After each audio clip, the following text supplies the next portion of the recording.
Bonjour à tous et à toutes et bienvenue sur la scène Agora 2 pour les Bati Talks. Ce matin, nous allons écouter des entrepreneurs et des acteurs de l'écosystème startup pour parler de la digitalisation et de l'innovation dans le secteur du bâtiment. En effet, les perspectives offertes par les technologies peuvent changer la donne, notamment pour favoriser la décarbonation. On va s'interroger sur les défis qu'il reste encore à relever au secteur pour se digitaliser et tous les acteurs du secteur sont-ils prêts à cette évolution? L'évolution ne peut-elle venir que des technologies numériques? Et comment favoriser l'innovation dans les grands groupes comme dans les plus petites entreprises? N'hésitez pas à prendre part à la discussion en posant vos questions à la fin de chaque session et sur les réseaux sociaux avec le hashtag Batimat 2022. Alors, pour commencer, nous allons écouter un entrepreneur qui n'en est pas à son coup d'essai. Il a créé sa première entreprise à l'âge de 22 ans. C'est spécialisé dans le e-commerce et en 2016, il a cofondé Accenta. Il s'appuie sur l'intelligence artificielle, IA, pour réduire les émissions de carbone et la consommation énergétique des bâtiments. Écoutons tout de suite Pierre Trémolière. Merci.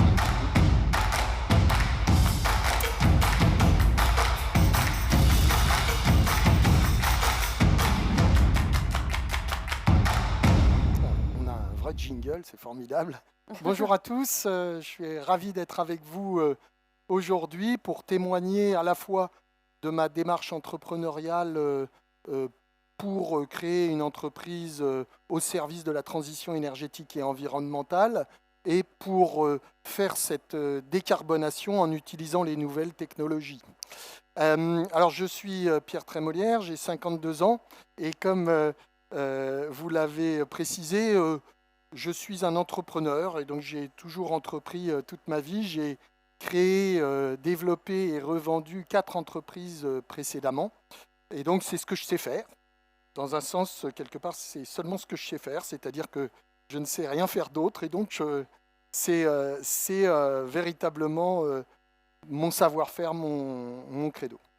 Alors, quand j'ai revendu ma précédente entreprise, c'était une entreprise de e-commerce que j'ai développée, qui s'appelait demainlamaison.fr. Je l'ai revendue au Mullier, donc le groupe ADO, c'est principalement connu avec l'enseigne Leroy Merlin. J'ai revendu cette entreprise en 2013 par là. Quand vous revendez une entreprise, vous êtes chargé de faire la transition. Donc, je suis resté quelques années dans ce grand groupe. C'était très intéressant. C'est un groupe formidable.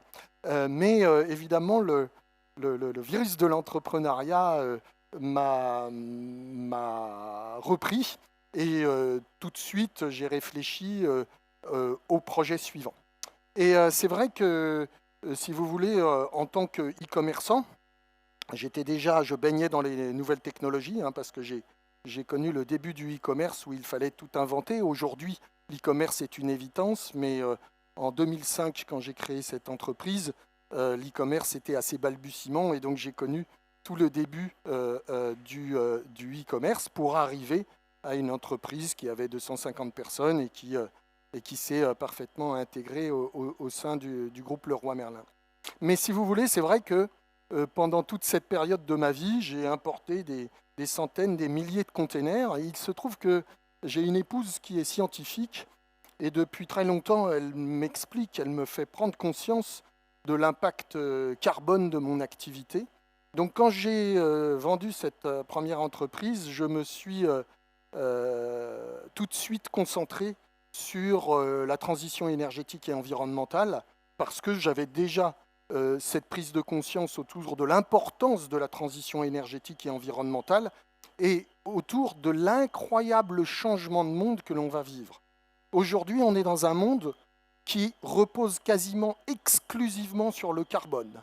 Vous le savez sur le transport, mais vous allez aussi le découvrir, le bâtiment émet énormément de CO2. Le bâtiment en France, c'est 27% des émissions de CO2, c'est 37% des émissions de CO2 annuelles de l'humanité.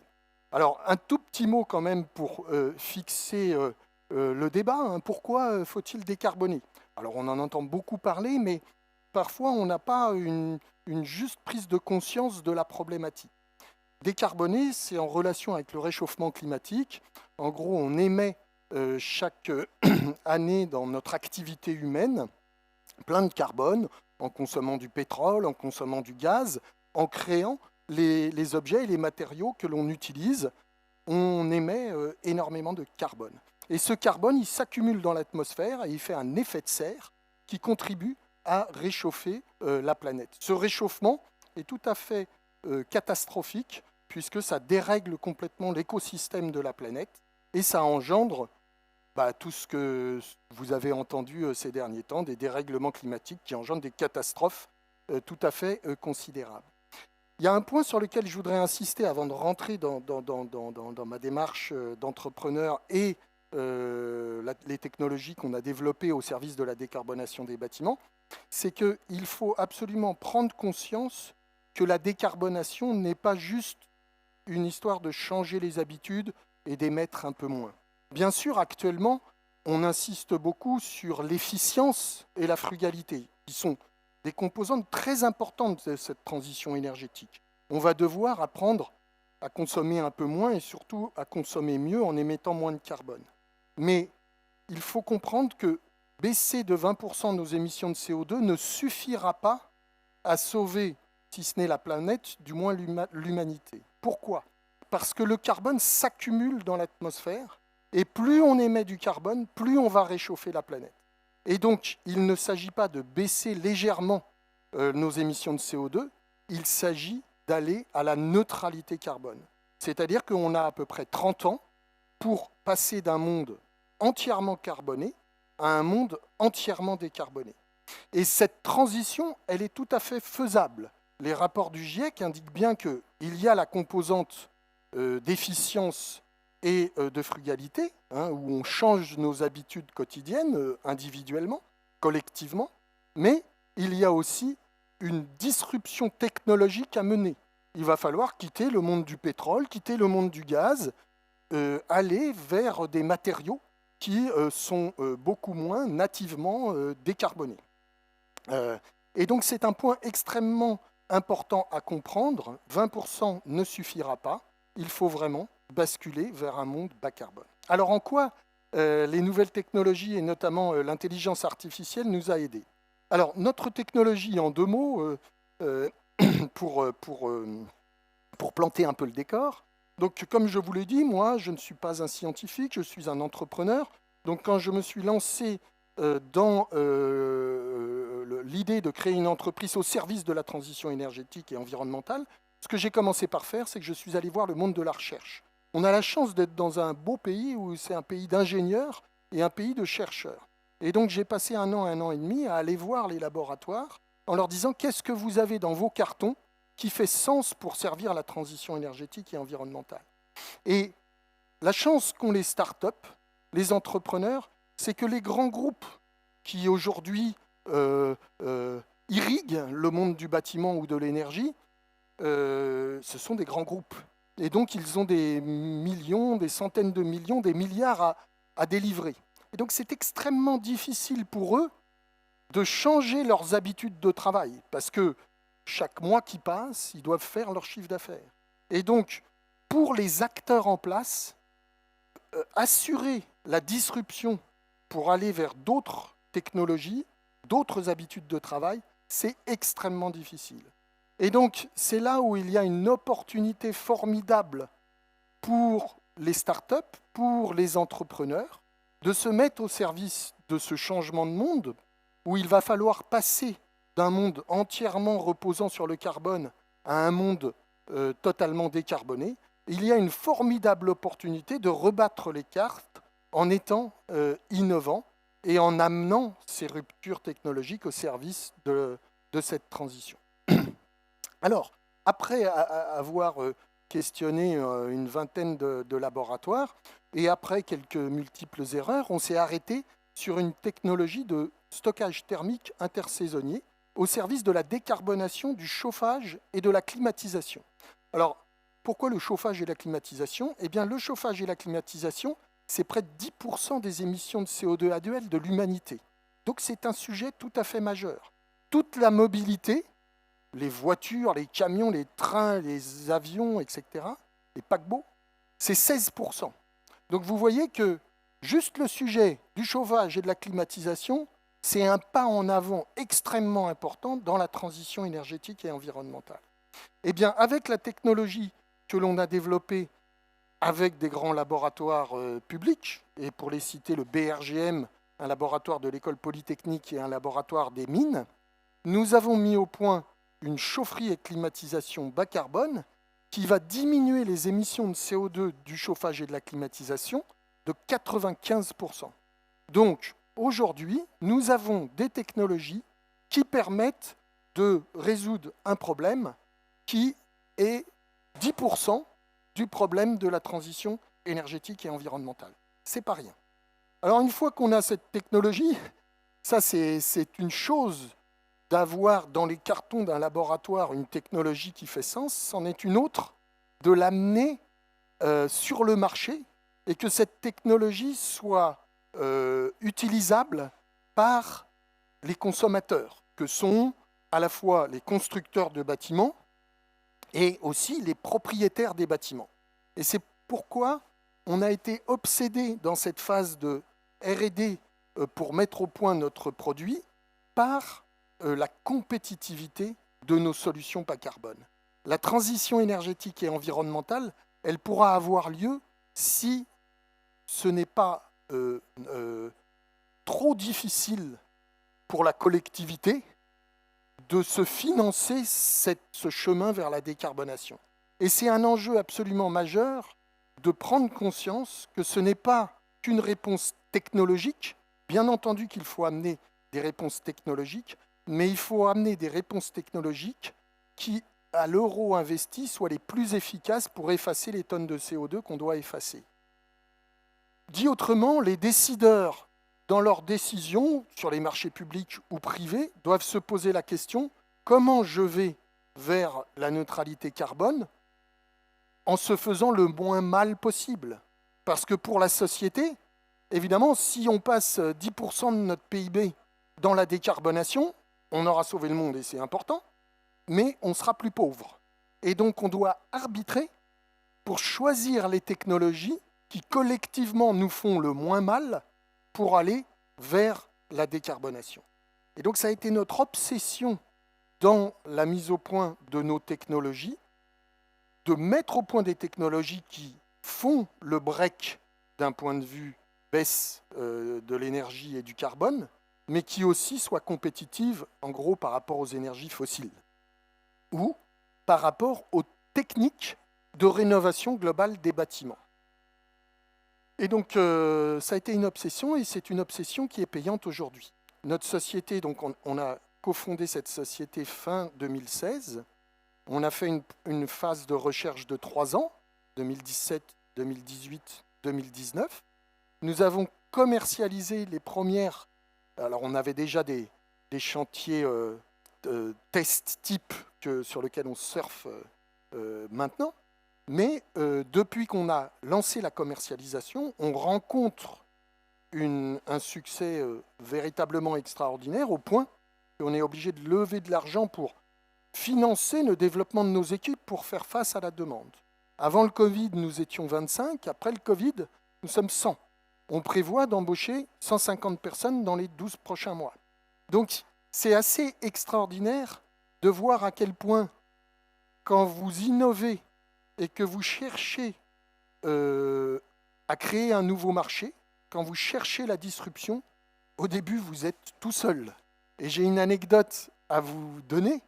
Mon boulot d'entrepreneur, c'est bien d'aller chercher chez les scientifiques des technologies qui font sens et sur le marché, le moyen de répondre à la demande des promoteurs immobiliers ou des foncières, des propriétaires du marché. Il faut quand même que je vous donne une anecdote, c'est qu'au début, quand je suis allé voir les foncières et les acteurs, les promoteurs immobiliers, certains, et je ne les nommerai pas, m'ont reçu de manière agréable, mais après m'avoir écouté 5 minutes, m'ont dit « Monsieur Trémelière, très sympathique ce que vous m'expliquez, mais mon bâtiment n'émet pas de carbone. » Donc, au début, quand vous innovez, vous êtes seul et incompris. Et donc, il faut tenir la distance. Et après, quand le sujet devient criant, eh bien là, vous avez du mal à répondre à la demande. Donc, peut-être parler un peu de technique. Comment on fait pour décarboner le bâtiment, et notamment le chauffage et la climatisation? Eh bien, c'est un mariage entre des technologies hardware et des technologies software les plus pointues, puisqu'on utilise massivement de l'intelligence artificielle et de la machine learning. Je pense, moi qui ai connu toute la vague de la bulle Internet des années 2000, le développement du digital en France, c'était formidable. Et bien entendu qu'il y a toujours plein de startups et d'innovations à créer autour de l'utilisation du digital et de l'intelligence artificielle dans une vision pure SaaS, c'est-à-dire pure logiciel partagé sur les réseaux sous forme de services. Mais il faut savoir que dans cette phase, et notamment pour la transition énergétique et environnementale, on lève d'un niveau la complexité de nos startups, puisqu'il va falloir surfer avec toute la productivité et la pertinence de ces technologies digitales et d'intelligence artificielle et les marier avec des technologies hardware qui font le job. Et quand vous regardez les grands créateurs de valeur qui ont qui sont en train de changer le monde par la technologie, ils ont fait ça depuis maintenant de nombreuses années. Je ne veux pas caricaturer le propos, mais c'est vrai que Elon Musk est quand même une illustration incroyable. C'est quelqu'un qui vient du digital avec une culture pure digitale, hein, PayPal et tout ça, et qui comprend et qui a le courage et l'ambition de marier sa culture digitale avec du hardware et qui en fait la voiture de demain. Si Elon Musk n'avait fait que l'OS de la voiture, les conservatismes en place lui auraient dit « Mon brave monsieur, vous êtes gentil, mais jamais je mettrai votre OS de la voiture dans mes voitures. » Il est donc allé jusqu'au bout du raisonnement en digitalisant la voiture, en utilisant massivement l'intelligence artificielle dans la voiture, et il s'est coltiné de devenir constructeur automobile, ce qui est quand même fou. Et bien maintenant, il vaut plus. Alors, la valeur d'une entreprise est un peu surfaite, mais traduit quand même la création de valeur et la disruption en cours. Il vaut plus que Toyota, la deuxième entreprise la plus valorisée derrière lui, mais pas une fois, 2 fois, 10 fois plus que le constructeur qui le suit. Et donc, il y a clairement quelque chose à faire dans le mariage des technologies et de la productivité amenée par le digital et l'intelligence artificielle et le monde du hardware. Et on en vient au bâtiment. Dans le bâtiment, il y a des solutions pour décarboner le bâtiment, mais l'intelligence artificielle et le digital va permettre de les utiliser à bon escient et d'atteindre un niveau de productivité et de précision qui va permettre de déployer pleinement des solutions efficientes dont on est capable de garantir la performance dans le temps. Parce que ce qui est très difficile dans la transition énergétique et environnementale, c'est qu'il ne s'agit pas de vendre son matos et de dire « Regardez, je vous fais une recette, et puis c'est très bien, ça marche, et je m'en vais. » Mais il va falloir que votre promesse, en l'occurrence pour moi, la baisse de la consommation énergétique et la baisse du carbone, soit assurée dans le temps pour servir véritablement la transition énergétique et environnementale. Et donc c'est là où on a été amené à développer non pas seulement une chaufferie et climatisation bas carbone dans sa dimension hardware, mais on l'a accompagné de logiciels bourrés d'intelligence artificielle qui vont permettre de garantir aux propriétaires du bâtiment d'avoir une solution qui fait le job. On va baisser jusqu'à 80% la consommation d'énergie et jusqu'à 95% les émissions de CO2, mais plus fort encore, on va être capable de le garantir dans le temps. Et quand je dis dans le temps, c'est 10, 15, 20, 25, 30 ans. Et là, on est au niveau des enjeux de la transition pour que ça ait un sens. Alors, techniquement, comment on fait? Eh bien, c'est très simple. On marie une techno qui existe depuis bien longtemps, les sondes géothermiques, une solution de géothermie, avec l'intelligence artificielle pour à la fois diminuer le coût de la géothermie et garantir la performance de ce système énergétique bas carbone dans le temps. Alors, ce que l'on va faire, le principe du géostockage, qui est notre technologie, c'est qu'on va capturer la chaleur de l'été, on va la stocker dans le sol pour la déstocker en hiver et se substituer au gaz et au fioul. Et à l'inverse, on va capturer le froid de l'hiver, on va le stocker dans le sol pour le déstocker, pour rafraîchir les bâtiments ou améliorer les rendements thermodynamiques de la climatisation. Alors ça paraît simple comme ça, et d'ailleurs c'est assez simple physiquement, mais ça a demandé 3 ans de recherche en utilisant des travaux qui avaient déjà été faits dans les laboratoires. Alors, pour creuser un tout petit peu plus le sujet technique, je dirais que le sol est une excellente pile. Le sol est disponible sous nos pieds. Pas besoin d'aller faire des mines de l'autre côté de la Terre pour extraire des métaux rares. Et là, vous voyez à quoi je fais allusion, c'est tout ce qui est les batteries lithium-ion, donc électrochimiques, pour être capable de stocker l'énergie électrique. Eh bien, nous, sur la partie thermique, nous sommes capables de squatter le sol qui est sous nos pieds. Quand on fait un bâtiment neuf, on va mettre notre géostockage sous le bâtiment. En rénovation, la rénovation des bâtiments, c'est 99% du problème de la décarbonation du bâtiment. On construit moins d'1% du parc chaque année.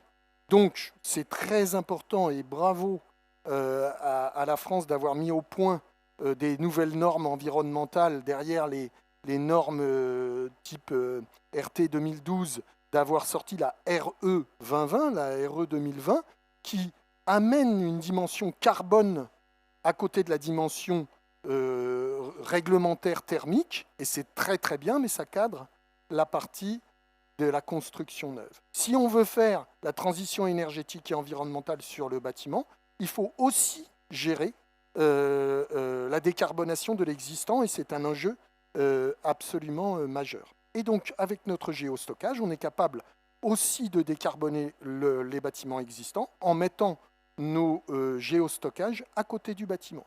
Donc, à côté du bâtiment, ça veut dire quoi? Ça veut dire sous un parking, sous un petit jardin, sous une allée. Alors, en quoi ça consiste?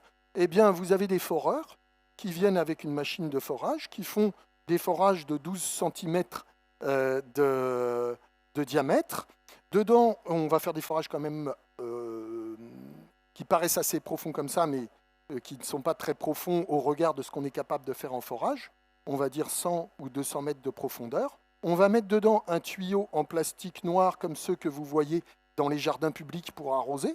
On va recouvrir tout ça de béton, de bentonite, c'est-à-dire un béton très conducteur. Et puis, quand on veut stocker de la chaleur en été, eh bien, on va faire passer de l'eau chaude dans ce tuyau. Par contact physique sensible, on va irradier cette chaleur, on va charger la roche en chaleur. Et à l'inverse, en hiver, on va faire passer de l'eau froide dans ce tuyau et par contact physique sensible, on va récupérer cette chaleur qu'on va ressortir et qui vont permettre d'avoir des excellents rendements thermodynamiques avec les pompes à chaleur au haut que l'on utilise derrière. Alors vous allez me dire, quid de l'intelligence artificielle et de la machine learning dans tout ça? Elle est absolument majeure. Dernière petite chose dans la dimension physique, pourquoi faire du géostockage quand on peut faire de la géothermie? Eh bien, ça rejoint le sujet liminaire qui est de dire qu'il faut non seulement décarboner, mais il faut décarboner de manière compétitive. Au fond, la géothermie historique fait le job. La géothermie assure des rendements thermodynamiques qui sont bons, et donc, pourquoi la géothermie n'occupe pas déjà pleinement l'ensemble du marché? Eh bien parce que la géothermie est trop chère par rapport au gaz et au fioul. Et donc, il y a bien une dimension de compétitivité. Le géostockage permet de faire mieux que la géothermie pour beaucoup moins cher. Pourquoi? C'est une qualité physique du sol. Dans 1 mètre cube de roche, vous allez produire 1 d'énergie, alors que vous allez stocker 2 ou 3 d'énergie. Ça veut dire que on va avoir un champ de sonde qui va être beaucoup plus petit qu'une solution géothermique. Ça veut dire que ça va être beaucoup moins cher qu'une solution géothermique. Ça veut dire que ça va être beaucoup plus compétitif en comparaison avec les énergies fossiles, gaz, fioul. L'intelligence artificielle. L'intelligence artificielle nous permet de garantir la performance du dispositif. D'abord, elle va nous permettre de concevoir un système énergétique bas carbone le plus optimisé pour un bâtiment donné. Un bâtiment, il est dans un lieu donné avec des consommations d'énergie qui correspondent à ce lieu et à l'usage du bâtiment, et aussi à sa caractéristique physique. Donc, une chaufferie et climatisation bas carbone n'est jamais égale d'un bâtiment à l'autre. Donc, nous avons des logiciels technologiquement très évolués qui vont concevoir le système énergétique parfaitement adapté à chaque bâtiment. Et puis derrière, nous allons avoir des machine learning qui vont exploiter cette chaufferie et climatisation bas carbone pour être toujours en capacité de garantir les rendements thermodynamiques du système énergétique. Comment va-t-on faire ça? Les machine learning vont nous permettre d'apprendre la réelle consommation des bâtiments, ce qui n'est pas du tout évident. Et donc, nous allons savoir exactement, année après année, combien de chaud ou de froid ce bâtiment a besoin. Et il faut savoir que les bâtiments évoluent énormément dans le temps, soit par le vieillissement de ces matériaux d'isolation, soit par le changement d'usage, soit par le réchauffement climatique. Donc si vous n'avez pas conscience que la quantité d'énergie et l'équilibre froid-chaud de la consommation d'un bâtiment évolue, si vous faites comme avant, c'est-à-dire que vous réglez une seule fois votre système énergétique à la livraison de celui-ci et que vous partez, vous avez l'assurance de ne pas faire l'annonce de performance en termes d'énergie et carbone que vous avez vendue à votre client. La machine learning et l'intelligence artificielle va nous permettre d'apprendre et de prédire les évolutions du bâtiment année après année, mois après mois, pour stocker la juste quantité de chaleur et de froid pour être une saison après en capacité de garantir les rendements thermodynamiques, c'est-à-dire d'être dans un optimum thermodynamique qui nous permet de garantir à nos clients la baisse de la consommation énergétique que je vous ai annoncée et la baisse du carbone que je vous ai annoncé. Donc on voit bien que c'est à la fois le mariage d'une technologie, au fond, qu'on pourrait presque qualifier de low-tech, physique, et le mariage avec des technologies très évoluées. On a une équipe de 30 développeurs, des ingénieurs de très haut niveau qui développent ces technologies pour être capables de délivrer la transition énergétique et environnementale, la décarbonation dont a besoin le bâtiment. Rappelons-nous que le chauffage et la climatisation, en phase d'exploitation du bâtiment, c'est près de 75% des émissions de CO2. Et enfin, une fois qu'on a fait ce travail de gérer au fond, d'optimiser, de garantir le rendement thermodynamique derrière une installation de géostockage, on s'est rendu compte à cette occasion que les bâtiments étaient extrêmement mal réglés. Et donc que, si vous voulez, là encore, on était dans des réglages statiques. Je vous donne un exemple. On démarre le chauffage à 5 heures du matin pour qu'il soit prêt à 7 heures à l'arrivée des premiers employés de bureau, par exemple. Eh bien ça, ces caricatures-là qu'on pouvait se payer avant parce qu'il n'y avait pas la problématique absolument prégnante de l'émission de carbone, on ne peut plus se le payer. Donc on a fait aussi des machine learning qui vont, au fond, prendre la main sur la conduite continue du bâtiment pour, minute par minute, 365 jours par an, optimiser le chauffage et la climatisation du bâtiment et ainsi diminuer non plus la consommation pour produire le chaud et le froid, mais diminuer les demandes d'énergie du bâtiment. Et ça, c'est uniquement de l'intelligence artificielle. C'est la productivité de l'intelligence artificielle au service de la transition énergétique et environnementale. Voilà, si vous avez des questions.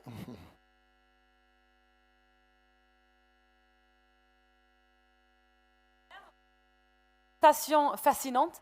J'ai pris tellement de notes que, en fait, je ne sais pas où commencer. Alors, est-ce que vous avez des questions d'abord? Vous avez des questions pour Monsieur Trémolière sur le système géothermique que vous nous avez présenté? Oui, monsieur. Merci. Je pense qu'on s'en... Merci beaucoup pour cette présentation qui est très claire sur Axenta. Quel est votre défi actuel au vu de la technologie que vous possédez maintenant sur, j'imagine que ça va concerner aussi la massification de l'effort. Est-ce que ça passe par des partenariats avec d'autres acteurs? Est-ce que c'est vous-même qui devez renforcer vos forces commerciales? Qu'est-ce qui va faire que justement Axenta va prendre une dimension, va monter en dimension? Alors c'est une très bonne question et on se pose beaucoup de questions là-dessus. Nous, on est persuadés, par exemple, qu'on va arriver au max, au plafond de verre, par exemple, de la biomasse. Aujourd'hui, la réponse des sociétés de services à l'énergie, les chauffagistes, les Dalkia, Veolia, Cofeli, IDEX, quand vous leur demandez un système énergétique bas carbone, ils vous répondent biomasse. Mais la biomasse, toutes les études macro sur ce sujet indiquent qu'aujourd'hui, c'est 7 TWh et en 2050, ce sera 7 TWh. Et donc, on est à un plafond de verre de la biomasse. Et donc, il faut que tous, on s'interroge sur c'est quoi l'étape d'après. Pourquoi? Parce qu'on ne va pas couper toutes nos forêts, parce que par ailleurs, on en a besoin pour la biodiversité, pour la photosynthèse, etc. Et donc, tout le monde a besoin de la technologie qui va permettre de faire la chaufferie et climatisation bas carbone.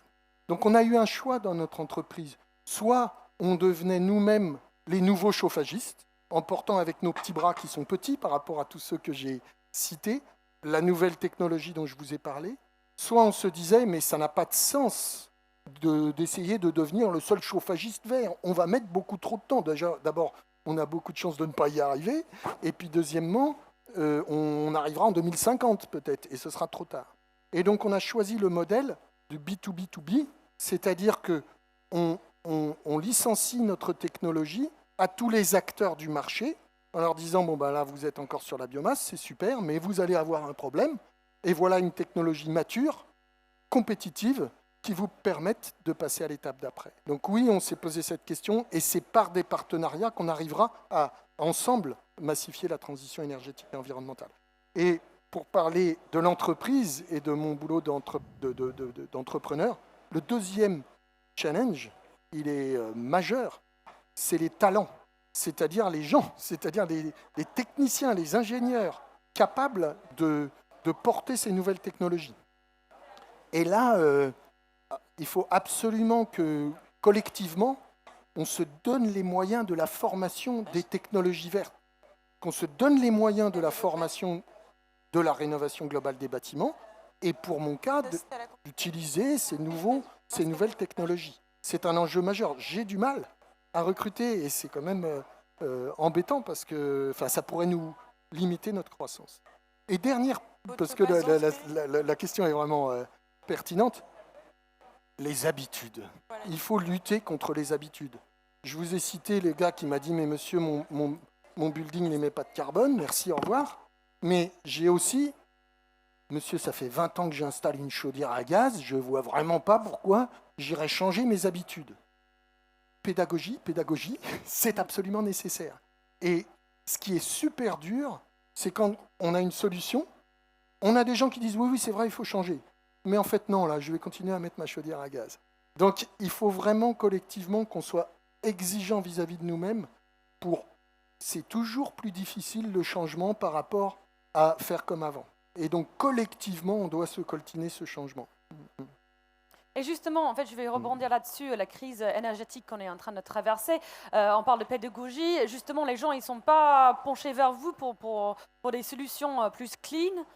Si, alors maintenant, il y a vraiment... C'est pour ça que... Au début, on était dans le désert et c'était dur. Mais là, maintenant, on n'arrive plus à répondre à la demande. C'est-à-dire que là, véritablement, et c'est pour ça que le signal prix est majeur, et c'est pour ça que la taxe carbone est majeure aussi. Mais j'ai honte de le dire parce que ce qui se passe est très grave. Mais ce que je veux dire, l'explosion des prix des énergies fossiles, gaz, fuel, pétrole, sert dans une certaine mesure la transition. Absolument. Parce que là, ça touche au portefeuille des entreprises et malheureusement des individus. Et donc, c'est branle-bas de combat. Et donc, là, on regarde quelles sont les solutions, d'autant plus qu'il y a des contrats, il y a des lois qui contraignent les gens. Hein. Là, on signe à tour de bras des logements collectifs parce qu'on a des logements collectifs privés ou publics qui, tout d'un coup, se rendent compte que leurs appartements sont en DPE, E, F et G, donc ils vont être interdits à la location dans peu de temps, en 2025. Et parallèlement à ça, leur charge énergie explose. Ils regardent les habitudes de travail habituelles. Tiens, je vais faire une rénovation globale. Ça leur coûte la moitié du prix du bâtiment. Et donc, ils regardent des technologies comme la nôtre. On les requalifie au regard de la loi climat et résilience pour diminuer leur DPE. On va les ramener à un DPE qui va être autorisé, D, B, C. Et on va leur réduire leur dépendance aux énergies fossiles. On va diminuer leur consommation énergétique de près de 70%. Ça veut dire que, certes, l'énergie électrique peut avoir une inflation, mais si vous êtes sur une base 30 au lieu d'une base 100, eh ben vous avez beaucoup moins de risques d'inflation qu'en continuant à utiliser, as usual, les technologies fossiles. Est-ce qu'il y a d'autres questions pour M. Trémolière? Ok. Bon, écoutez, merci beaucoup pour cette présentation. Merci d'être venu nous parler ce matin. Avec plaisir.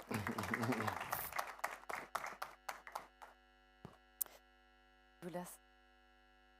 Nous allons maintenant entendre deux entrepreneurs digitaux qui vont nous présenter leurs modèles et les leviers de transformation offerts par la tech.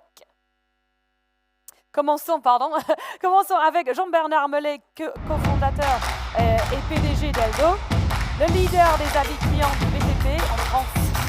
Je vous invite à vous asseoir. Bonjour. Ça marche? Non, on ne vous entend pas. Il faut parler très très fort en fait. Voilà. Ça ne marche pas. Et voilà. Ok. Ça. Bon, bonjour à toutes et à tous. Bonjour. Est-ce que vous pouvez vous présenter? Oui, moi je m'appelle Jean-Bernard Mellet, j'ai fait 40 ans cette année et je suis très heureux d'être avec vous parce que j'ai traversé une épreuve terrible, la rénovation de mon appartement. Ah, alors est-ce que vous pouvez peut-être nous raconter ce qui s'est passé? J'avais un rêve qui était de devenir propriétaire et du coup j'ai acheté un appartement qui était complètement délabré en me disant que j'allais pouvoir faire l'appartement de mes rêves en faisant faire les travaux. Bien sûr. Et là, ça a été une expérience assez compliquée. Et donc, du coup, je me suis beaucoup intéressé à ce secteur. Encore plus, j'avais l'habitude de travailler avec les fabricants, les industriels.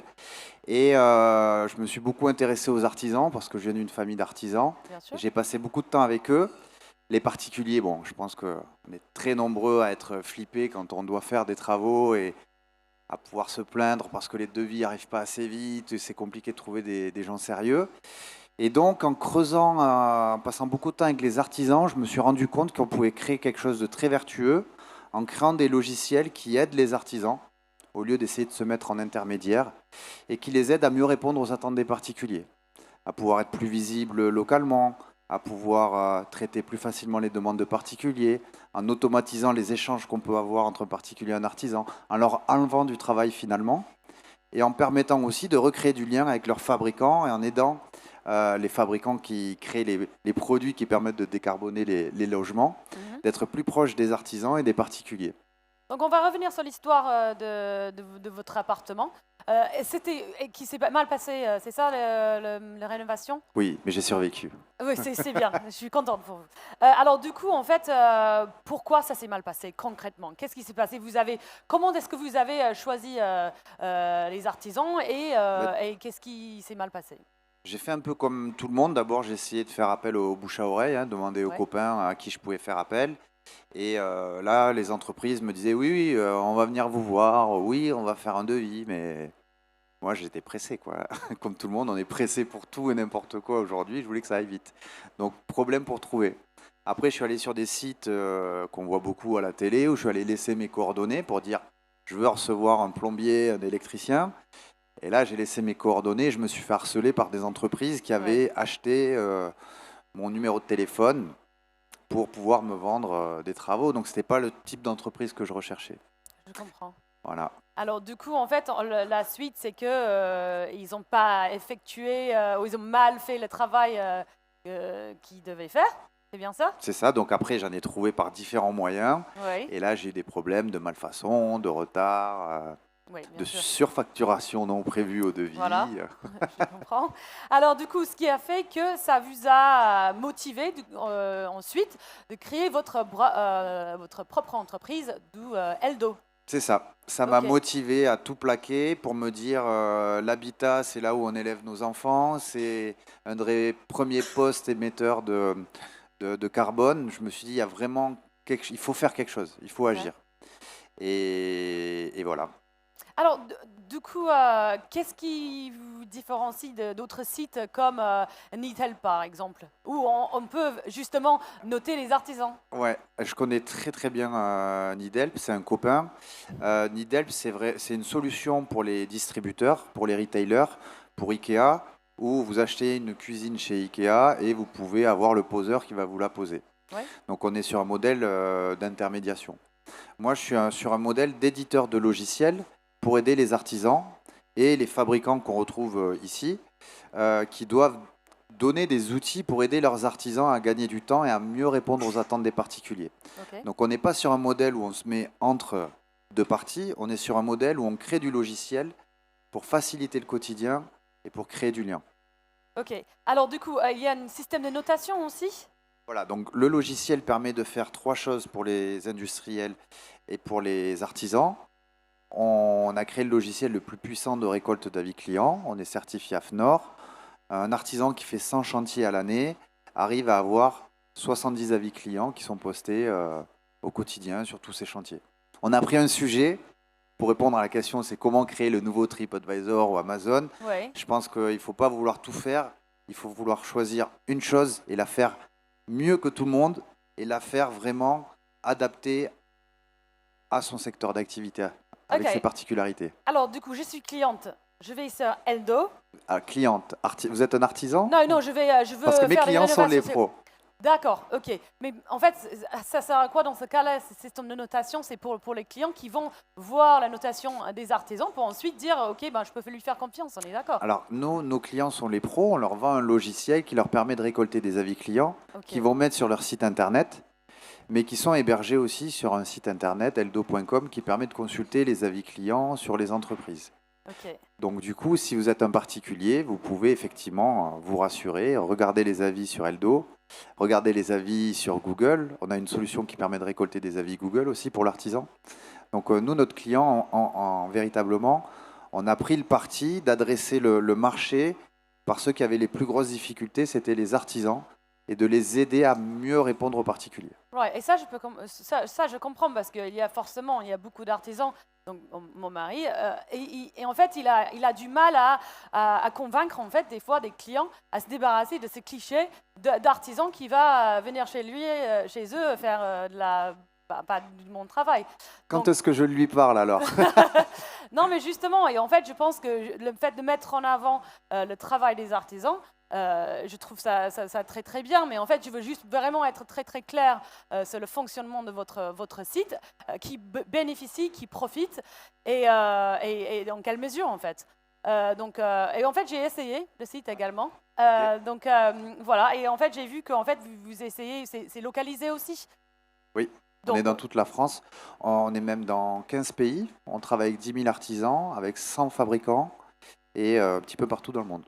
OK. Allez-vous lancer de nouveaux services prochainement? Est-ce que vous voulez Alors, rester? on vient d'en lancer un. On vient de racheter une société Oui. qui permet donc à des fabricants de gérer toutes les demandes de particuliers qui arrivent. Parce qu'en tant que particulier, on cherchait le chauffagiste ou le plaquiste à côté de chez nous. Et de plus en plus, dans le parcours client de particuliers, si on a eu une climatisation d'une certaine marque ou une chaudière qui marchait bien, Oui. on va avoir tendance à se tourner vers le fabricant pour dire « Ah, moi, je veux une chaudière de cette marque, je vais contacter la marque ». Donc, on a créé un logiciel, enfin, on a acheté un logiciel. On est en train de le créer, mais on a vu que c'était plus rapide de l'acheter plutôt que de le refaire, qui permet donc à un industriel, quand un particulier s'adresse à lui pour avoir une climatisation, au lieu de lui vendre en direct, c'est de renvoyer le particulier vers le meilleur artisan à côté de chez le particulier, qui a des bonnes notes, qui fait bien son travail, qui va être relancé pour être sûr que l'artisan va fournir une expérience client avec de la réactivité, avec de la rassurance et avec du bon travail. Vous avez dit que vous venez d'une famille d'artisans, mais est-ce que vous avez eu de l'expérience dans ce milieu, avant, dans le secteur, avant de créer Eldo? Oui, alors moi je viens d'une famille d'artisans, mais j'ai 2 mains gauches, donc j'ai pas eu d'expérience manuelle parce que je suis pas très doué sur ça. Par contre, avant Eldo, pendant 15 ans, j'ai accompagné des dirigeants de TI et de grands groupes un peu partout dans le monde dans leur transition digitale. Donc je travaillais pour un des leaders mondiaux du logiciel et j'ai travaillé à la fois avec des fabricants comme Saint-Gobain, avec des distributeurs comme la SAMC, Ok. ou des gros fabricants comme Faya, Bouygues et tout ça. Et c'est ça, je pense, qui m'a permis d'avoir la vision globale de toute la chaîne de valeur, du fabricant, de l'artisan et du particulier le jour où je suis passé à mon acquisition. Est-ce que vous avez eu des bons retours par rapport à Eldo, des artisans et de vos clients? Oui, oui, oui, ben, c'est ce qui nous anime au quotidien, à rendre les gens heureux, que ce soit les particuliers, les professionnels ou les industriels. Donc, l'opportunité d'être là sur Batimat, on a les retours positifs en physique, parce que pendant 2 ans, on ne s'est pas beaucoup vus quand même tous.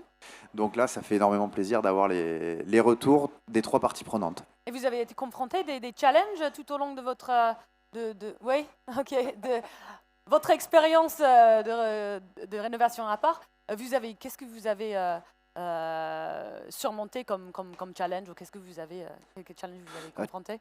Les challenges auxquels j'ai été confronté, c'est les challenges de développer une entreprise rapidement. On est bientôt une centaine de collaborateurs. Moi, j'étais pas CEO avant, hein, j'étais ingénieur d'affaires. Et donc, développer une boîte, on ne l'apprend pas à l'école en vrai. Bien sûr. Et donc, passer de 5 à 10, de 10 à 30, de 30 à 50, de 50 à 70, à chaque fois, c'est un tout nouveau problème qui arrive. Enfin, plein de nouveaux problèmes qui arrivent.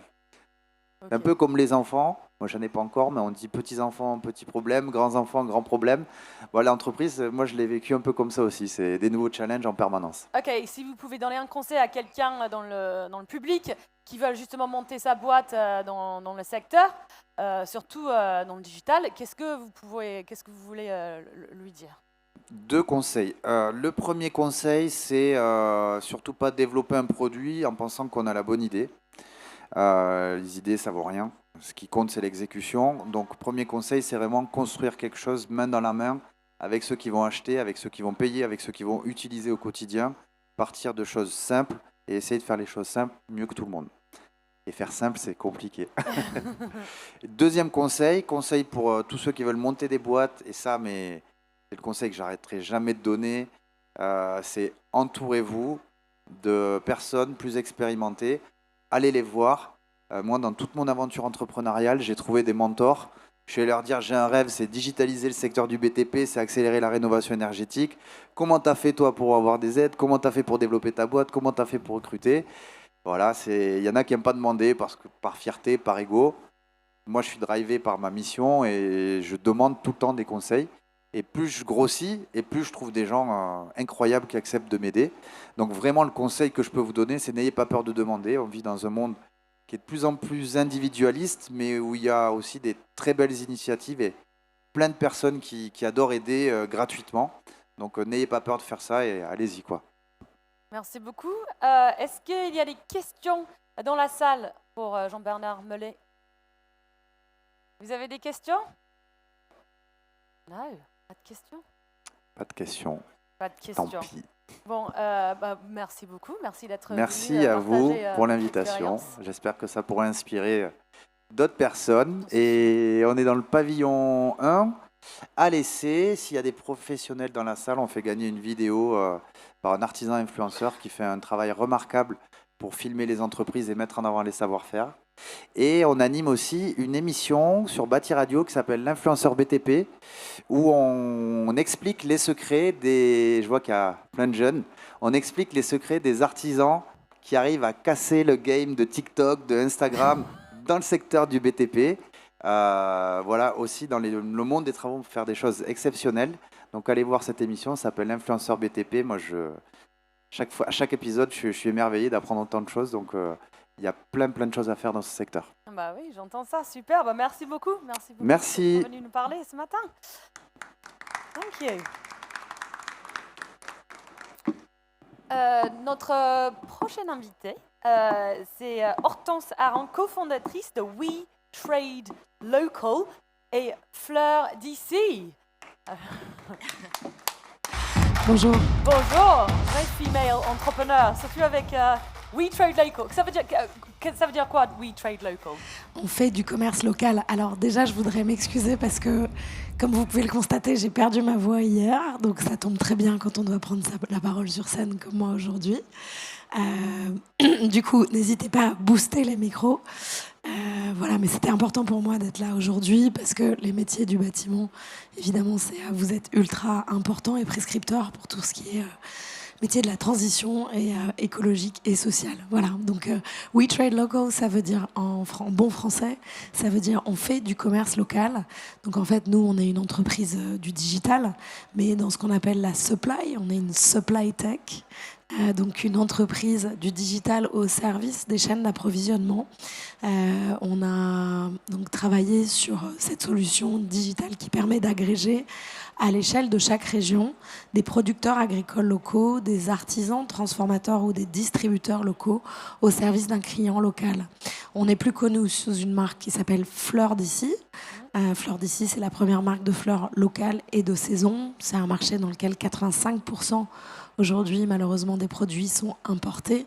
Kenya, Colombie, Équateur, on a perdu 90% des producteurs en France dans les 50 dernières années. Donc c'était un marché où il était urgent en fait d'avoir une proposition un peu différente pour relocaliser la filière. Donc voilà, donc nous on l'a fait grâce à la tech qui nous a permis de gérer de la logistique différemment finalement en agrégeant des micro-flux, en sortant d'une logique qui était celle des grossistes, etc., de massification des flux. Et grâce à la tech, on arrive du coup à effectivement apporter de la performance à la fois économique et écologique à ces questions de finalement des circuits courts dont beaucoup de gens parlent, mais qui aujourd'hui représentent une réalité assez mitigée, puisqu'il faut savoir que dans le meilleur des cas, même si beaucoup de gens font de la communication autour du local, dans le meilleur des cas, ça représente 10% de l'assortiment dans la grande distribution. Plus souvent, on est autour de 5, et chez les restaurateurs, la même chose. Donc il y a un vrai sujet sur comment est-ce qu'on fait passer de cette part du local, de quelque chose d'assez anecdotique et testimonial, à quelque chose de massif, et qui autrefois pouvait avoir l'air d'être un sujet un peu comme ça pour les bobos parisiens. Mais aujourd'hui, on voit bien, à travers la guerre en Ukraine ou d'autres sujets sur, évidemment, l'énergie. Je ne sais pas si vous avez déjà essayé d'acheter de la moutarde récemment. Voilà, vous allez dû vous rendre compte qu'il y a aujourd'hui des problèmes de pénurie sur certains produits parce qu'on était sur des chaînes d'approvisionnement totalement mondialisées. Et aujourd'hui, il y a tout un tas de produits qu'on pourrait faire localement, mais sur lesquels on a complètement perdu le savoir-faire. Donc voilà, donc nous, c'est ça notre valeur ajoutée, c'est de faire se reparler finalement, créer des places de marché, comme on appelle ça marketplace.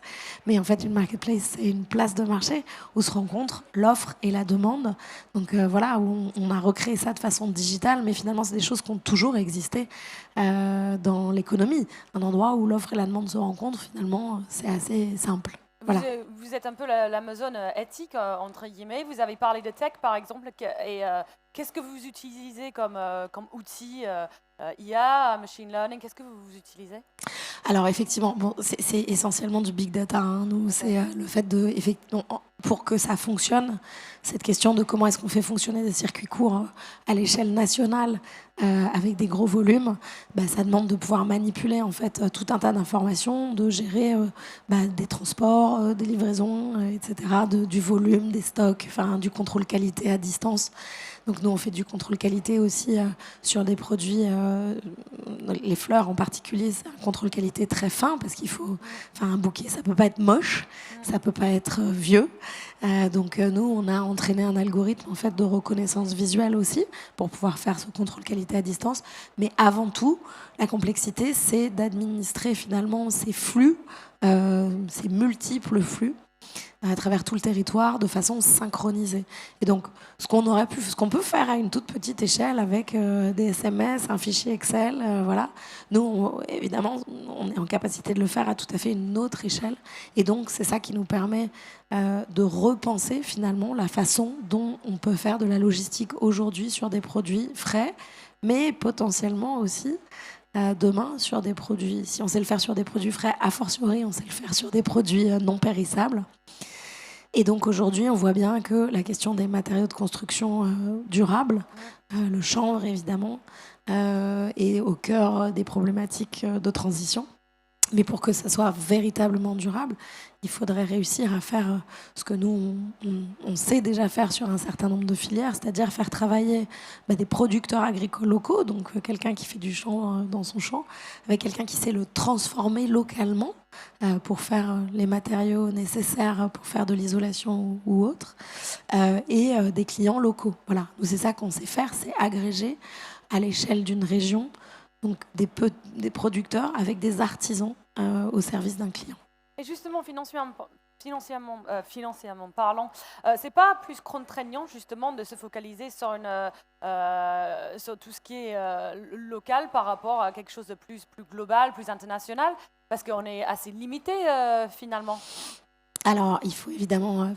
toutes les régions ne produisent pas la même chose au même moment.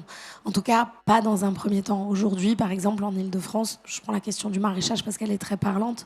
Aujourd'hui, la région Île-de-France, elle produit des légumes, on va dire, pour à peu près 10% de la demande des franciliens. Donc, parce que l'Île-de-France était une région qui s'est ultra spécialisée sur de la céréale, etc. Mais aujourd'hui, c'est des choses sur lesquelles on peut retravailler assez vite, en fait. On voit que si on veut un modèle d'agriculture locale, durable, il faut que ce soit un modèle de polyculture. Donc on voit aujourd'hui progressivement les exploitations se diversifier et des gens qui faisaient par exemple que de la céréale, une seule variété, faire différents types de production. Et donc aujourd'hui, c'est vrai que ce changement de paradigme de la monoculture vers la polyculture, elle entraîne tout un tas de changements sur les chaînes de distribution et de transformation qui vont en aval de ce changement de paradigme de l'agriculture. Comme les artisans du BTP, les fleuristes ne sont pas les professionnels les plus digitalisés, comme on vient d'entendre tout à l'heure. Avez-vous rencontré des freins liés à l'adoption de vos services? Oui, c'est certain que en fait, c'est pas toujours simple. Ce qui est très important, c'est d'avoir un très bon UX. En fait, c'est assez basique. Hein. Souvent, notamment pour les agriculteurs, je pense qu'il y a beaucoup de gens qui ont essayé de faire des outils digitaux au service des agriculteurs. Et c'était assez mal... c'était pas toujours très pensé en termes utilisateurs. C'est-à-dire, est-ce que c'est facile à prendre en main, etc. Nous, on s'est beaucoup inspiré de choses assez simples, comme Le Bon Coin, par exemple. Le Bon Coin, vous n'avez pas besoin d'un tuto. Vous voyez la plateforme, vous savez l'utiliser, il n'y a pas de souci.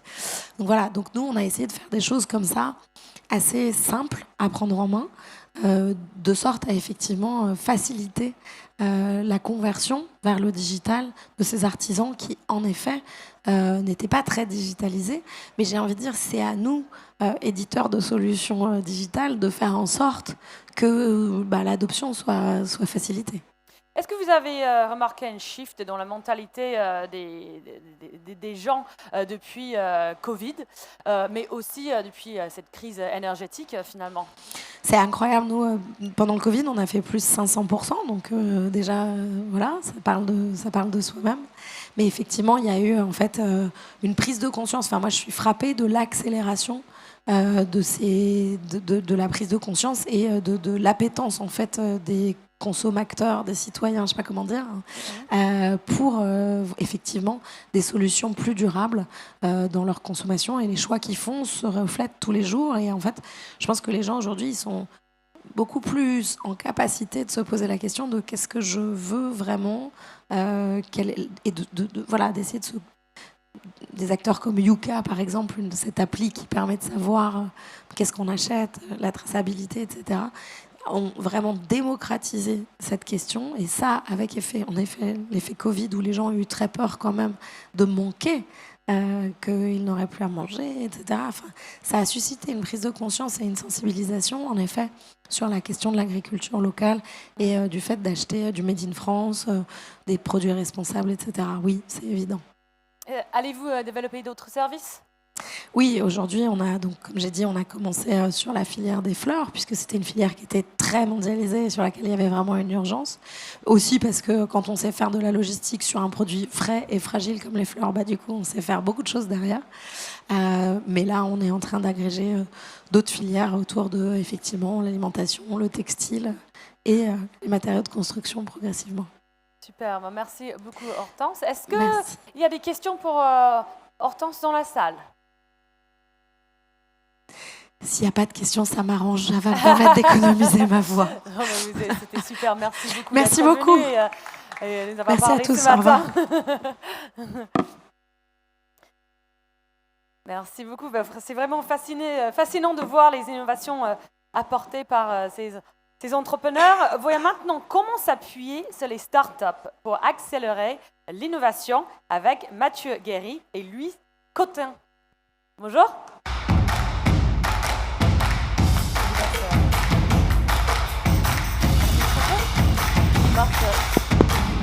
Ça marche là, ouais. 1, 2. 1, 2, 1, 2. Bonjour et Bonjour. bienvenue sur Batty Bonjour. Talks. Merci d'être venu ici aujourd'hui. Est-ce que vous pouvez juste vous présenter rapidement, s'il vous plaît? Alors Louis Cotin, moi j'ai rejoint le groupe Vinci il y a 2 ans et un passé plutôt en start-up, en création dans un secteur complètement différent parce que c'est dans l'autisme. Et après j'ai rejoint une autre start-up qui s'appelait Cariole qui s'occupait de logistique du dernier kilomètre. On s'est croisés à cette époque-là. Ah oui. Maintenant je suis chez Léonard qui est le hub innovation pour le groupe Vinci. Et Cariole qu'on connaît bien effectivement à l'Urban Lab de Paris Senco. Nous on est un des réseaux, on a un des plus gros réseaux d'incubateurs d'Europe. Donc moi je travaille et je suis responsable de l'incubateur dédié à l'innovation urbaine à Paris Senco qui gère une dizaine d'incubateurs sur des secteurs d'activité différents. Vous travaillez tous les deux sur des sujets liés à la transformation des villes. Quelles sont les priorités? Je pense qu'on a parlé ce matin pas mal. Aujourd'hui, la priorité absolue pour, je pense, tous les acteurs de cette filière, c'est l'environnement. C'est comment on arrive à atteindre à la fois les objectifs de l'accord de Paris. Chaque entreprise a posé ses objectifs. Le groupe Vinci l'a fait en termes de scope 1, de scope 2 et récemment de scope 3. Donc, je ne sais pas si on y reviendra sur ces termes-là, mais réussir à rénover, à construire pour répondre aux besoins d'une façon qui permette de continuer à vivre sur cette terre. Et nous, on co-construit ensemble avec l'ensemble des partenaires qu'on a autour de notre plateforme les thématiques et les enjeux de chaque année. On renouvelle ce travail-là.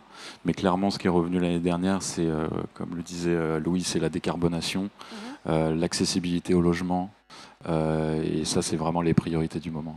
Et ça s'accélère évidemment avec l'actualité. Vous travaillez tous les deux avec les startups. Comment vous sélectionnez les startups que vous accompagnez? Alors nous, on a tout un savoir-faire, évidemment, depuis très longtemps, qui était très orienté sur le caractère innovant de la solution. On regarde évidemment tous les critères économiques, critères financiers, l'équipe, etc. Enfin, tout ça, c'est très classique. Mais nous, on n'investit pas chez les startups qu'on accompagne, donc ça nous autorise à prendre des risques et à aller sur de nouveaux marchés. Et du coup, là, on réinterroge de plus en plus les paradigmes sur de l'innovation et on va regarder beaucoup plus attentivement les critères d'impact, les critères d'utilité. Voilà, on réinterroge vraiment est-ce que l'innovation est utile, et c'est de cette façon-là qu'on arrive à être un acteur de mise en œuvre des politiques publiques. Alors nous déjà, on s'appuie beaucoup sur tout un réseau de partenaires pour nous aider là-dessus, notamment en discutant avec toi. Moi, en fait, je ne pars pas du choix de start-up, je pars du choix du besoin en interne, du besoin du client. Parce que j'ai arrêté d'avoir une promo de 10 boîtes que je vais essayer d'aller pousser dans tout le groupe Vinci, où ça prend du temps, ça peut marcher un petit peu, mais c'est vraiment chronophage. Donc je vais partir du besoin exprimé par une entité ou par un client. J'ai besoin de générer de l'énergie sur mon chantier. J'ai besoin de décarboner ce chantier d'infrastructure linéaire. Et quand j'ai ce besoin exprimé par plusieurs personnes, là, je vais aller chercher la solution. Mais à la limite, trouver les solutions, en général, ce n'est pas le plus compliqué. Trouver la solution qui s'adapte à l'instant T, à la géographie locale de cet endroit et dans nos process, ça commence à être une belle montagne. Oui, j'imagine. Mais vous allez où pour trouver ces startups, en fait? À Batimat, par exemple. Non, Voilà. sur d'autres salons. S'il y a des startups dans la salle, c'est le moment. Évidemment, non, nous, on a pas mal d'outils qui nous permettent de détecter les startups assez tôt. Oui. On a des analyses très fines sur la création d'emplois. On voit que justement, pendant la période Covid, il y a eu une grosse création d'entreprises à ce moment-là, ce qui était peut-être contre-intuitif ou pas, on ne sait pas comment trop l'analyser, mais en tout cas, ça a pas mal évolué à cette période-là. On voit que ça reste un milieu très masculin, donc les femmes ont moins tendance à créer des entreprises. Donc un appel aussi là-dessus, s'il y a des entrepreneuses, évidemment, on est très attentif là-dessus. Et non, sinon, voilà, c'est aussi, on a une certaine notoriété qui fait que les entrepreneurs très tôt viennent nous voir, avant même qu'ils soient visibles sur LinkedIn ou sur Google. Je pense que ça aide beaucoup. Et Léonard, bon, Vinci évidemment, mais Léonard commence à avoir, je pense, 6 ans maintenant. Et on a des résultats, donc c'est vrai qu'on a des solutions qui viennent en direct. Mais comme je disais, nous, on s'appuie sur un réseau, je pense, d'environ 50 partenaires, que ce soit des investisseurs, des VC normaux, des CVC autour de la chaîne de valeur. On a la compétition avec Cemex, Ilti, Saint-Gobain, qui nous amène beaucoup de solutions. Et après, nous, même en recherche, c'est vrai que ça, étant passé de l'autre côté maintenant chez Vinci plutôt qu'en start-up, quand j'envoie un mail à une start-up sur le contact, c'est vrai que le @vinci.com, et qu'en général, j'ai une réponse assez vite et on peut commencer à échanger. Et qu'est-ce qui définit une bonne innovation? Comment sait-on qu'une innovation a un fort potentiel de transformation? Nous, effectivement, parce que c'est ça le sujet, la bonne innovation, c'est celle qui va pouvoir transformer, celle qui va pouvoir se développer et qui répond réellement à un besoin. On a vu toutes sortes d'innovations surgir, et puis dès lors qu'elles ne répondent pas forcément à un besoin, voilà, la solution ne va pas se déployer. Donc nous, tout le travail, c'est de, comme le rappelait Louis, c'est de faire remonter toute cette matière et tout ce besoin pour aller détecter les solutions qui répondent à ces besoins-là. Et on fait beaucoup aussi de travail auprès des entrepreneurs qu'on accompagne pour leur faire redescendre les besoins de tous ces grands groupes qu'on accompagne aussi, pour leur dire voilà les sujets où il y a des réels enjeux d'innovation et où il y a besoin de recherche et développement et d'aller développer des solutions. Mais la bonne innovation, voilà, c'est plus forcément le gadget ou le truc hyper technologique. Nous, on réimagine tout ça. On s'intéresse beaucoup plus à ce qui est low-tech, donc la juste place de la technologie dans l'innovation. On s'interroge énormément à l'impact. Aujourd'hui, c'est quelque chose qui, à la fois, sur tous les plans de l'activité, va permettre le succès du projet, puisque c'est ce qui permet d'attirer des talents aujourd'hui, c'est ce qui permet de répondre à des appels d'offres, qu'ils soient publics ou privés. Donc, on est évidemment très attentif à ça. C'est vrai que c'est souvent une recette magique entre l'équipe, le produit, le chantier ou le projet sur lequel ils vont être déployés en premier. Moi, je dirais qu'aujourd'hui, là, après 2 ans, le plus important, c'est de réussir à vraiment comprendre les processus de leurs clients, donc pour le coup de Vinci, et comment on va s'impliquer là-dedans, s'intégrer là-dedans, et que ça soit indolore pour l'utilisateur. Je pense à un conducteur de travaux, il n'a pas 1 minute en plus dans sa journée, mais pas 1 minute. Et donc, si je lui amène une autre appli, il a déjà 18 applis, je lui en amène une autre, on a perdu. C'est déjà fini. Donc, s'intégrer comme ça, c'est pour moi le plus important en ce moment. Et après, donc, sur tout ce qui est plus hard, les matériaux, les équipements de protection, toutes ces autres technos, c'est pareil, s'adapter à la localisation, à comment on travaille et comment on peut changer les choses avec eux. Dans quel domaine, par exemple décarbonation, l'industrie, smart city, etc., Vinci estime que l'apport des startups est indispensable pour l'innovation? Bon, alors là, il y a des choses, je ne sais pas s'il y a des gens de Vinci qui sont loin, mais m'écoutez pas. Jusqu'à il y a quand même peu de temps, on est un grand groupe, on est 250 000 personnes. On considérait quand même qu'on savait un peu faire le job et qu'on pouvait développer des choses plutôt intéressantes, avec un peu une force de frappe en plus derrière en déploiement. Il y a vraiment un shift depuis, moi je dirais, plusieurs années, je ne sais pas le donner quand, où plusieurs des dirigeants vraiment de Vinci se rendent compte que ça bouillonne tellement en dehors qu'il faut commencer à regarder l'extérieur. Ça fait peur, c'est compliqué, mais ils s'y mettent de plus en plus. Un peu sur les nouveaux matériaux, évidemment. Sur la productivité, on est un secteur, on n'est pas très bon là-dessus, ça ne s'améliore pas. Et il y a tellement des marges faibles, notamment à la construction, mais c'est le cas aussi, en concession c'est différent, qu'il faut aller chercher cette productivité pour dégager du temps, pour aller s'occuper justement d'environnement et aller sur des choses vraiment efficientes.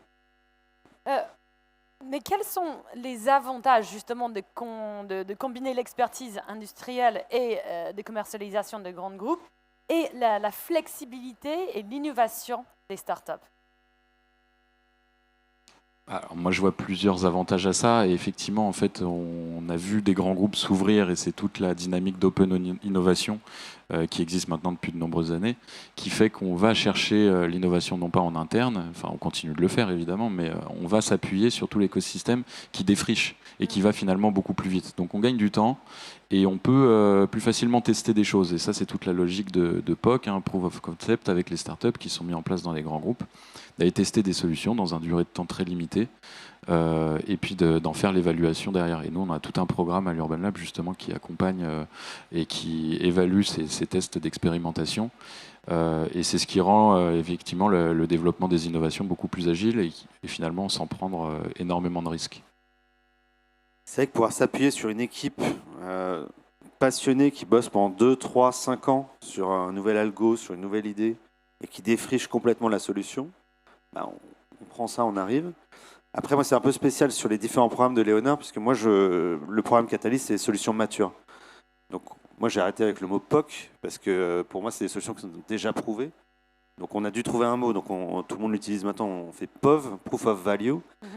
Là où j'entends POV, c'est Proof of Value maintenant pour le groupe. Et le challenge, qui est un challenge, c'est mon boulot de tous les jours, c'est infuser l'esprit de retour sur investissement chez les opérationnels, voire chez nos clients. Je vais dépenser 10, ça va me ramener 100. Il y a beaucoup, ils disent, non mais moi déjà je fais déjà le boulot, là tu me demandes de dépenser 10, je ne sais pas du tout ton histoire de 100 plus tard, donc on revient demain, quoi. Vous avez des exemples des collaborations réussies? Oui, sinon du coup je ne serais pas là, plus de boulot. Il y en a vraiment plusieurs différentes. Là. Je pensais auxquelles citer. Cette année, on a une boîte qui s'appelle Craft, qui en gros remplace WhatsApp. On arrête WhatsApp sur les chantiers. C'est une appli qui est faite pour notamment les chantiers de VRD. Et en fait, on les a intégrés dans Catalyst. Ils avaient déjà quand même plusieurs agences Eurovia, plusieurs agences Énergie en clients. Ils ont eu accès à plein d'autres contacts via nous. Mais ils ont une mentalité terrain-chantier qui fait qu'ils sont partout. Et en fait, maintenant, moi, j'ai plus besoin de les vendre. Eux, ils ne se vendent plus non plus. C'est les agences qui se le vendent entre elles. Donc ça, c'est vraiment un des succès cette année qui était très intéressant. Et il y en a un autre que je voulais citer parce que c'est à la fois un succès et pas un succès en termes de chiffres.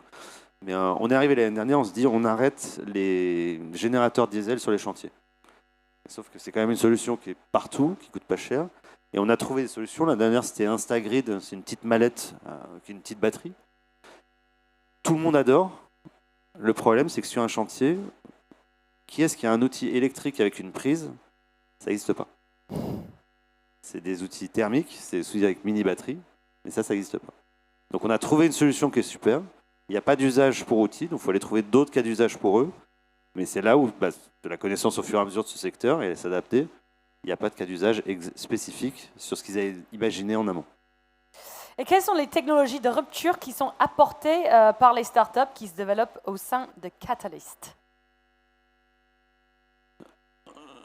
Alors, il y a beaucoup de choses différentes. Je pense que sur l'IA, sur tout ce qui est computer vision, passer de reconnaissance d'objets aux sémantiques, au point, toutes les technos de LIDAR, de point cloud, tout ce qui va nous permettre finalement de digitaliser des assets, des endroits, des chantiers.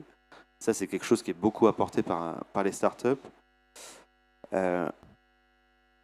Après, souvent, ça va être des façons de faire. Là, j'en pense, elle n'est pas dans Catalyst, elle est dans notre dans ce programme SEED, qui est pour les solutions plus jeunes. Une boîte qui s'appelle Acantas, qui a développé un capteur qui détecte le niveau de remplissage d'une benne et la typologie de ce qu'il y a dedans. Est-ce qu'il y a des erreurs ou pas? C'est assez simple comme idée. Tout le monde se l'arrache et en fait, on va sûrement la passer dans Catalyst parce que ça marche et maintenant on peut déployer. Est-ce que vous avez des exemples des startups qui ont apporté des innovations significatives en matière d'urbanisme? Alors, nous, on en a vraiment beaucoup, mais je ne sais pas si je vais pouvoir avoir le temps de faire toute la liste. On a accompagné plus de 300 startups depuis 2016. Nous, on compte à peu près 160 collaborations justement avec les partenaires qu'on a accompagnés. Donc, il y en a beaucoup qui fonctionnent. Et il y en a surtout 95% qui sont encore en activité aujourd'hui, ce qui est assez énorme quand on connaît le taux de survie moyen d'une start-up. Voilà, sur les différentes... Moi, je décompose l'innovation, en fait... Il y a plusieurs composantes. Il y a effectivement tout ce qui va être nouveauté, nouveaux produits, nouveaux services. On a des nouveaux matériaux qui émergent, qui sont faits à partir de matières recyclées. Je pense à Revibat, par exemple, qui produit un nouvel isolant. Je crois que je l'ai vu d'ailleurs sur le salon pour les âmes de porte, à partir de laine de verre recyclée. On a des nouveaux services sur l'occupation temporaire, par exemple. Je pense à l'IVEO qui vient sur l'occupation des bureaux pour en faire du logement, ou à Sportfield qui vient sur des friches ou des terrains inoccupés pour en faire des terrains de sport. Ça, c'est des nouveautés qu'on a intégrées cette année. Sinon, ça peut aller plus loin, ça peut être une innovation à travers un modèle économique. Finalement, on voit Olvo, par exemple, qui révolutionne aujourd'hui la livraison à domicile à vélo, parce qu'ils ont un statut de coopérative qui traite bien leurs salariés. Et nous, on considère que c'est de l'innovation aussi de fonctionner comme ça. Après, voilà, c'est comme ça. Il y a l'innovation tech. Nous, on a effectivement des caméras, des capteurs. Ça, il y en a beaucoup. Mais on a aussi des innovations beaucoup plus low-tech qui utilisent la technologie différemment pour pouvoir répondre à d'autres besoins. Est-ce que j'avais quoi comme exemple? Est-ce que j'en ai oublié? Oui, voilà, Mobius aussi qui fait du réemploi de matériaux de construction. Et puis toutes les recycleries aussi qu'on accompagne dans notre programme au soutien à l'innovation sociale. C'est des choses très intéressantes.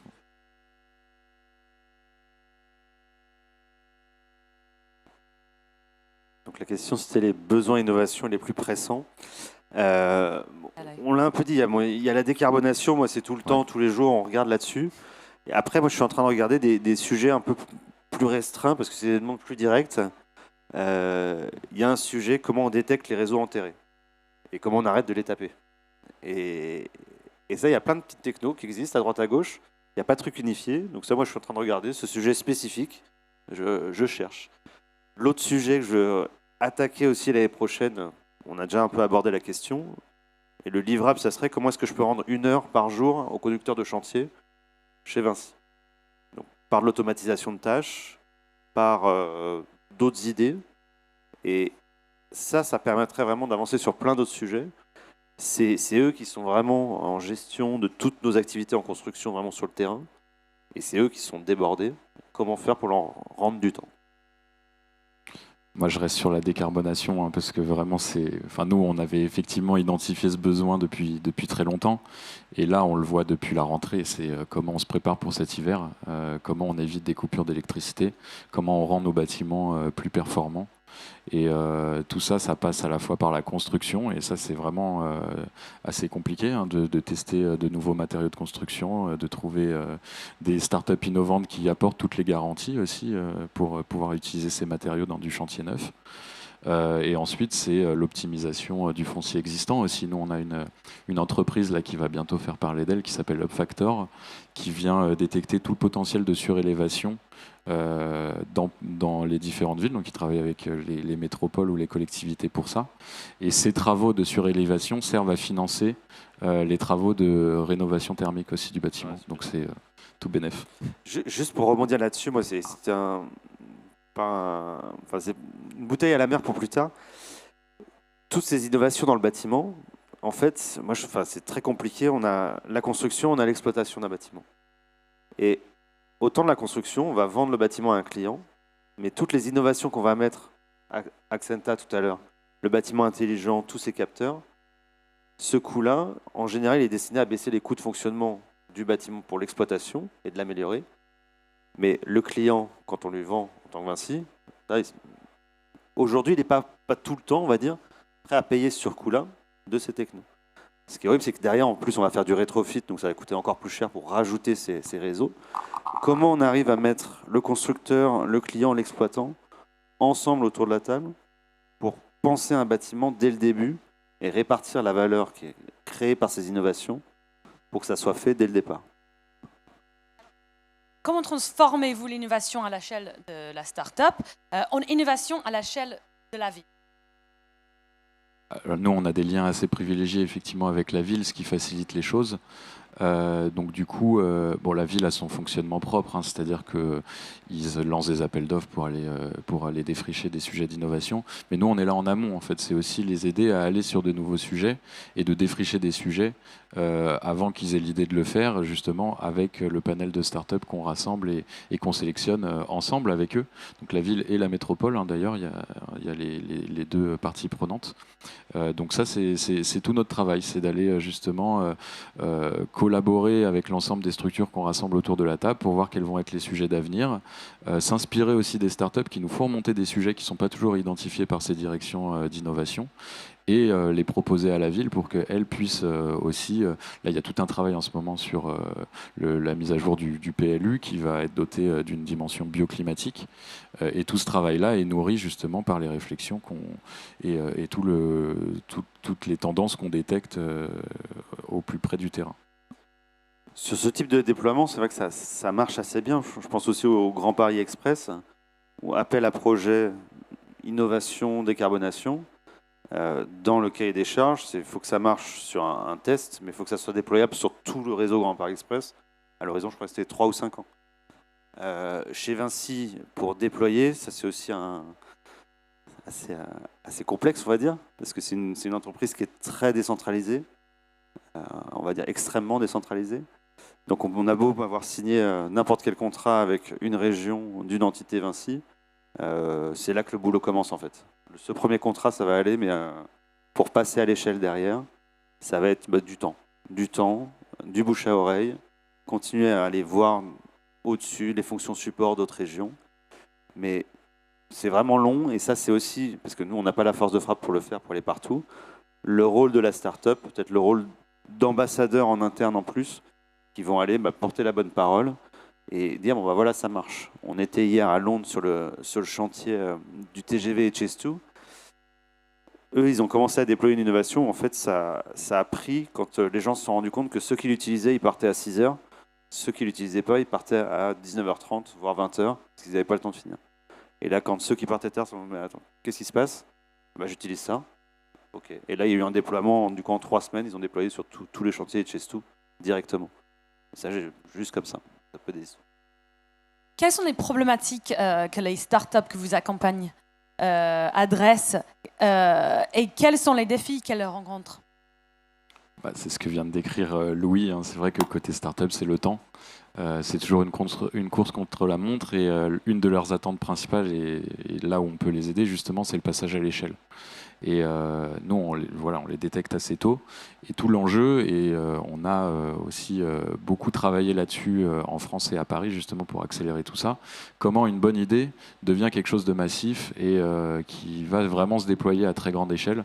Ça passe par la levée de fonds, évidemment, ça aide beaucoup et on les accompagne aussi à ça. Mais c'est plus une fin en soi aujourd'hui et c'est de plus en plus regarder avec un regard un peu plus critique.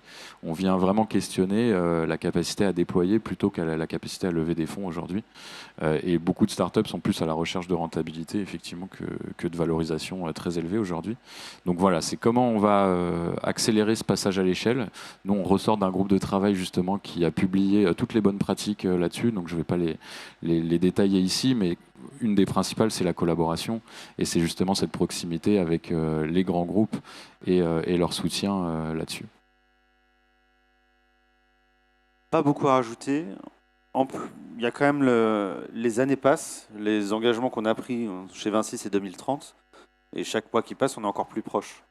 Et le moins 40% d'émissions, on n'y est pas encore, on avance, il y a beaucoup de choses.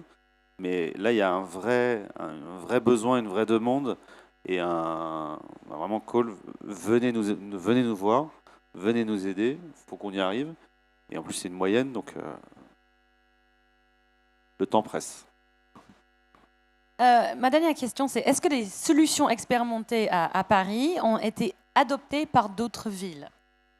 Alors oui, j'ai pas pu rentrer dans le détail de ce programme, mais qui est assez spécifique, qui est un programme d'expérimentation. La ville nous met à disposition des quartiers d'innovation dans lesquels on peut expérimenter une dizaine de projets par an en conditions réelles sur le terrain, soit sur l'espace public, soit sur l'espace privé avec des partenaires. Et effectivement, il y a plusieurs solutions qui ont pu se déployer, qui ont été testées et qui ont été déployées. Mais tout le but de l'expérimentation, c'est justement de savoir si cette innovation doit être déployée ou au contraire arrêtée, et quels sont les retours d'expérience pour pouvoir faire mieux la prochaine fois dans le cas où ça n'aurait pas marché. Donc là, c'est vraiment un vrai laboratoire pour le coup. On a le droit à l'erreur et c'est même encouragé et pas du tout mal vu de se tromper. Donc c'est vraiment une chance pour le coup d'avoir ces terrains-là. Et donc on a des exemples, les alchimistes par exemple sur des points de collecte de déchets alimentaires, ça c'est vraiment en train de cartonner, se déployer partout en France. On a des systèmes de lutte contre les îlots de chaleur aussi qui se déploient assez massivement.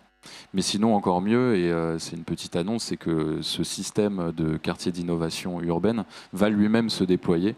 Aujourd'hui il y en avait 2 dans Paris et très prochainement ça va s'étendre dans d'autres villes. Et ma dernière question, c'est par rapport aux grands groupes. Est-ce que le regard envers les startups, est-ce que ça a changé ou évolué au fil des années? Oui, on le disait un peu tout à l'heure, on est vraiment sorti. Il y avait cette vision quand même pendant longtemps de 3 petits jeunes qui sont en train de jouer dans un garage. Là, ils se sont rendus compte, même quand ils échangent, et après même sur le type de structure qu'on va rentrer dans ces programmes. Le mot startup dans le programme Catalyst, il est parfois même plus vraiment pertinent. Ça peut être des boîtes qui ont 15 ans, ça peut être des boîtes qui sont 150 personnes. Ils ont une startup que, à la limite, leur croissance encore, leur agilité. Mais le niveau de maturité de ces solutions, et l'atteignent extrêmement rapidement, est quelque chose qui a fait vraiment évoluer les regards en interne et les collaborations réussies, où c'est devenu des partenaires lambda comme d'autres qu'on avait avant. Et moi, je vois un regard qui se transforme aussi, qui passe, je caricature un peu, mais du gadget à l'outil, dans le sens où, en plus, voilà, le gadget, il y a eu un moment où on était un peu obsédé et très émerveillé face à ça. Aujourd'hui, on questionne beaucoup plus l'utilité de ça, et on sent un regard qui est beaucoup plus critique, beaucoup plus insistant, et qui questionne et challenge beaucoup plus ces projets-là. Voilà, donc on n'est plus juste émerveillé par la nouveauté, on vient vraiment chercher à la rendre la plus utile possible, et effectivement il y a une logique de retour sur investissement qui est beaucoup plus élevée aujourd'hui qu'il y a 10 ans. Bon, merci beaucoup pour ce panel, merci d'être venu. Je vais juste te demander, est-ce qu'il y a des questions? Je sais il nous reste 1 minute dans la salle. Y a-t-il des questions? Ok, well, je vous remercie. Merci beaucoup. Merci beaucoup. Merci beaucoup. Merci. Merci à tous nos intervenants pour leur précieuse contribution. Je vous revois ici à 14h pour une dernière session avant de clôturer la salon. Nous donnerons la parole à une philosophe, des architectes et paysagistes, écologues et chercheurs pour évoquer notre rapport au vivant et les moyens de préserver la biodiversité en ville, notamment. À tout à l'heure.